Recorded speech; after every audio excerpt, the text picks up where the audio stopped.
வணக்கம். நம்மளுடைய இந்தியாவில் வளர்ந்து வரக்கூடிய இண்டஸ்ட்ரியில டைரக்ட் செல்லிங்கும் ஒண்ணு. டைரக்ட் செல்லிங்க்கு மிகப்பெரிய எதிர்காலம் இருக்கு அப்படிங்கறத நம்மளுடைய ஏபிஜே அப்துல் கலாம் ஐயா அவர்களே சொல்லியிருக்காரு. டைரக்ட் செல்லிங் பத்தி எவ்வளவு சம்பாதிக்கிறாங்க அப்படிங்கறத நாம நியூஸ்ல பாக்குறோம். அது மட்டும் இல்லாம டைரக்ட் செல்லிங் கம்பெனியா இருந்துச்சு அப்படின்னாக்க நிறைய ரெஜிஸ்ட்ரேஷன் கம்பெனிகள் இருந்தாலும் கூட அது முறையான கம்பெனியா அப்படிங்கறத நம்ம எப்படி கண்டுபிடிக்கிறது அப்படிங்கறத அந்த நியூஸ் பேப்பர் ஆர்டிக்கல்ல பார்த்தோம்.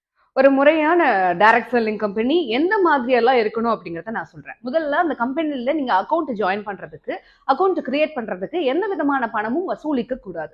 ரெண்டாவது ஒரு விஷயம், அந்த கம்பெனி ஒரு பிரமிட்டரிப்பிலையோ இல்ல மணி சர்க்குலேஷன் கான்செப்ட்லயோ இயங்கக்கூடாது.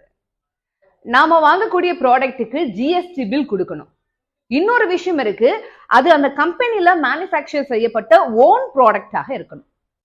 அந்த டைரக்ட் கம்பெனியோட பிராண்ட் வந்துட்டு அந்த ஓன் பிராண்டா தான் இருக்கணுமே தவிர அதர் ப்ராடக்டோ இல்ல நீங்க டிவில இல்ல மற்ற சோசியல் மீடியால விற்பனை செய்யக்கூடிய ஒரு பிராண்டாகவோ நிச்சயமாக இருக்கக்கூடாது. மல்டிபிள் அக்கௌண்ட்ஸ் அந்த கம்பெனில கிரியேட் பண்ணிருக்க கூடாது. அதே மாதிரி நான் இவ்வளவு சம்பாதிக்கிறேன் அவ்வளவு சம்பாதிக்கிறேன் அப்படின்னு சொல்றக்கூடிய பேச்சு வெறும் பேச்சா மட்டும் கேட்காம அவங்களுடைய இன்கம் ப்ரூஃபை வாங்கி செக் பண்ணுங்க. நீங்க ஆல்ரெடி ஒரு டைரக்ட் செல்லிங் கம்பெனில ஒர்க் பண்ணிட்டு இருக்கீங்க அப்படின்னா நான் சொன்ன இந்த பாயிண்ட்ஸ் எல்லாம் இருக்கா அப்படிங்கறத செக் பண்ணுங்க.